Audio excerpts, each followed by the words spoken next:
Hello friends, welcome to another video. In today's video we are going to look into last known blank value and last known blank functions. First I'm going to and see there is some pitfalls when you're using these functions. There's a lot more videos talking about these functions, but I'm going to quickly go over these two functions and then a couple of weird scenarios. And the part 2 of this video I will be doing how these functions are used in one of the reporting needs which I need to achieve. So let's first understand these functions and how they work, and then in tomorrow's video we will use these functions for our reporting. Let's get to Power BI and take a look at it. Alright, so here I have a very simple Power BI data model where we have a calendar table and then we have a sales table.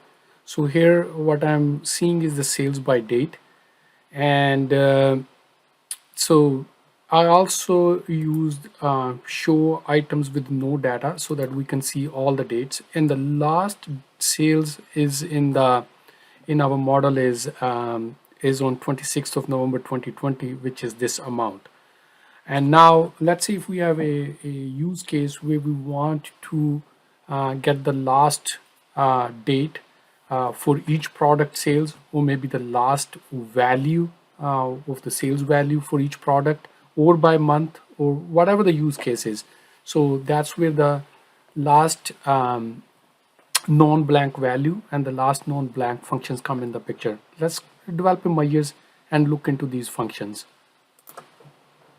Let's first look into the last known blank function. So what we're going to do is we're going to write a measure last sale date. So what that is, last known blank. So what the first is the column name. So the column what we are looking for. So we want the last date. So that is calendar date. And the second one is expression. Expression, you can think of a measure. If you already have a measure, then you will give the measure, or otherwise you will write a measure here. So what that would be in our case is the sales. So what we want is, again, last known blank.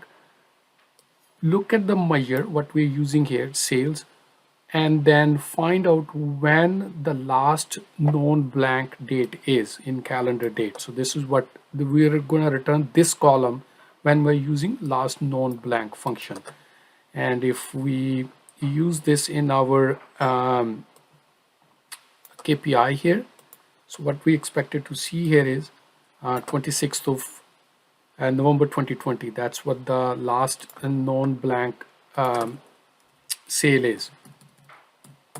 Okay, so that's I hope this is pretty straightforward here. So we are seeing is 26th November. That's what is the last known blank sale is. Now, for example, if I use this particular visual in this particular measure in my table visual, what's going to happen here? It is going to give me, because now the row context is coming in the picture, I'm not getting the last known blank value for end of the whole calendar period, but for that, but because now this measure is filtered, for the row context has been transitioned to the filter context. So if we want for all the dates, we want the last known blank date, what we need to do is we need to wrap this into a calculate, and then what we need to do here is we're going to call it let's say all selected, or depending on what your needs are, but let's use all selected calendar. Again, all selected and all functions have been discussed quite a lot. I don't want to go in details about that. So here you go. So what we're getting is for each row, for each date, now we're getting whatever the last known blank date is. So that's the first thing. So I'm going back to remove this for a second because I want to demo a couple of other things. So if we are not looking at the row context, I think this, then we are getting the last known blank date here. So now what is last known blank value is? So if I use the same function and go to last sales value or last sales, So what we're going to say now, again, this is last known blank value, the same function. So I want to iterate over this column, calendar date, and I want the last value. So in previous one, it returns the column, what was the column value when the last sales happened. In this case, it returned the measure, what was the last sale. So if I now go last sales and make it 0 as in a decimal place, and then we put that in a KPI here.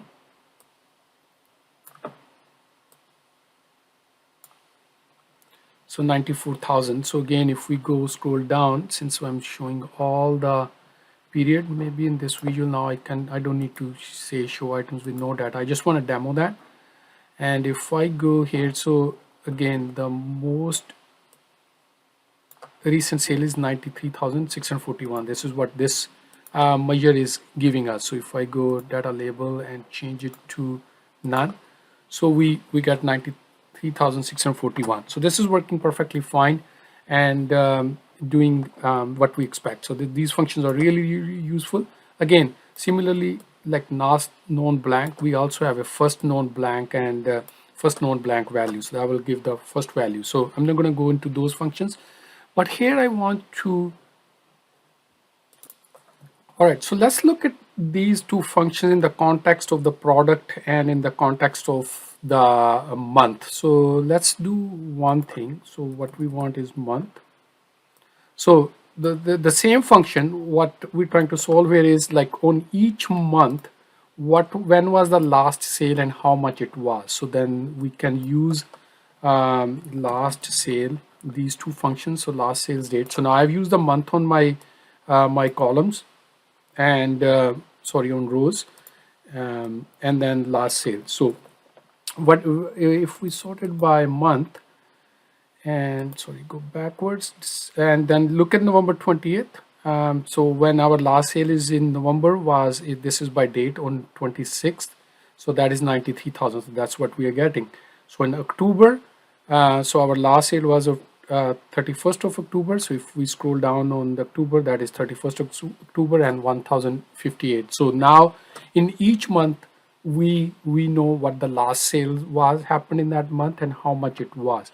And similarly, if I use let's say if the ask is to find out when the last sale of a product was and how much it was, so the same function, and we go product. So let me get the product, maybe line. I don't want to bring product because so many of them. So let's go in a month product. So here we go.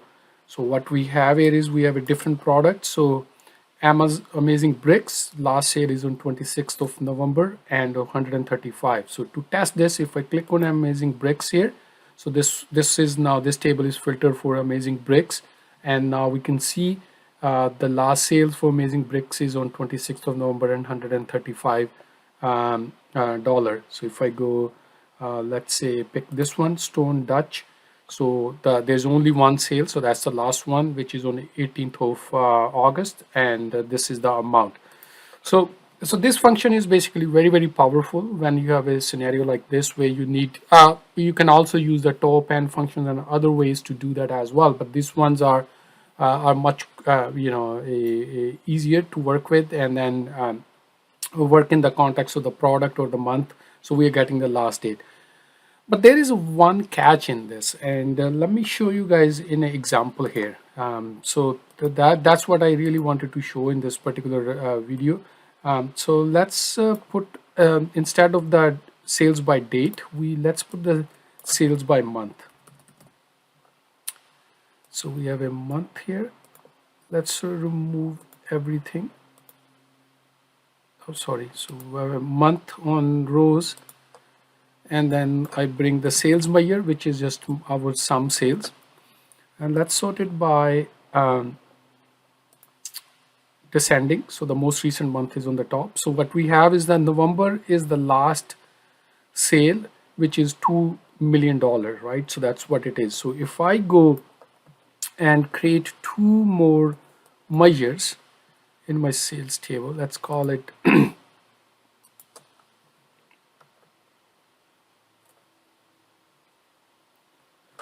last sales month. So basically now I don't want a date, but I want the month. So that what that would be, last no blank.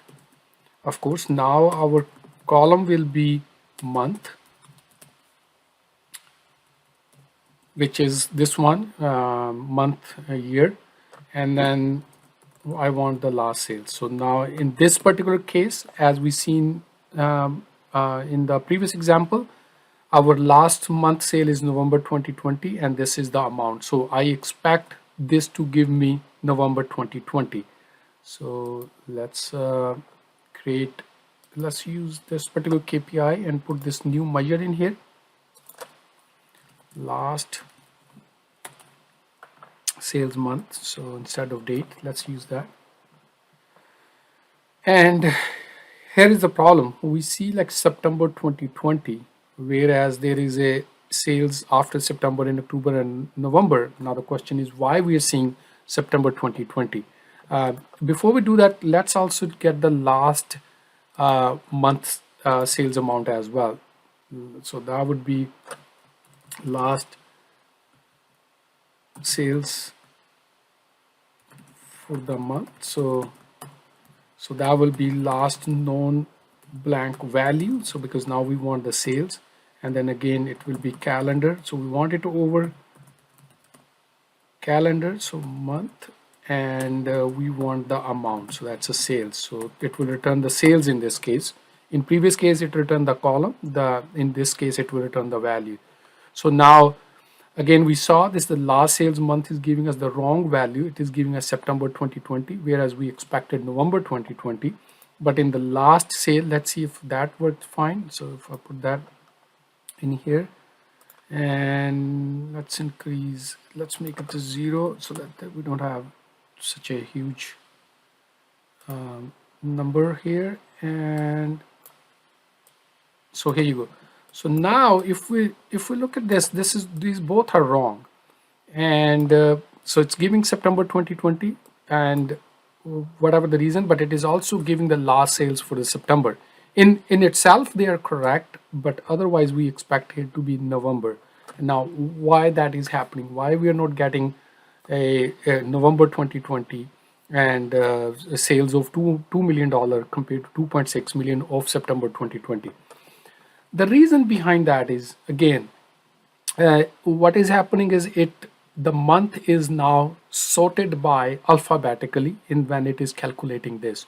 So September is, if here we are seeing the months as in a correct order. The reason behind that is, if I go to my month field, what we are doing is we are sorting our month field by month sort. So what the month sort column is, again, you guys have done this many times.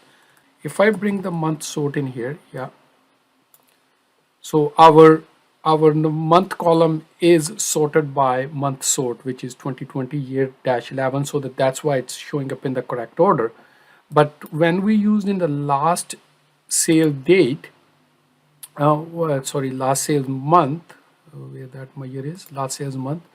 So it is using the calendar month. The problem is calendar month itself is now sorted by alphabetically. It's not, in this particular scenario, it is not using the sort by a column. So unfortunately we have no ways to pass two parameters here, or two columns to get the last sale. So what we need to do, so this is a big pitfall here when you're working with this. So instead of using the calendar month, what we need to use is calendar month sort. So will that fix it? So we expect here to see November 2020. So here you go. So now we're getting November 2020. Okay. So now we are getting November 2020 because that is how the month sort is. And then what we need is last sales for the month. What we need here is instead of month, we need to use month sort.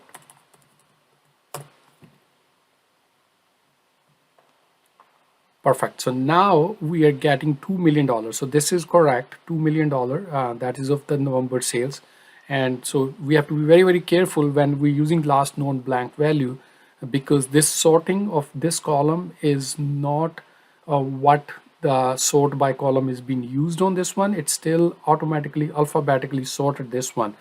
Now the challenge here comes is I know now last sales month is 11/20/20, which is correct, and the amount is correct. For amount it is fine, but I want to see my actual month, which is November 2020. I don't want to see 2020-11. So how we can do that? Then we need to further extend our function. So what we need to do here is calculate, get our max calendar month, and then filter by last known blank month sort, whatever that comes out to be, which is 11/20/20. So let's see.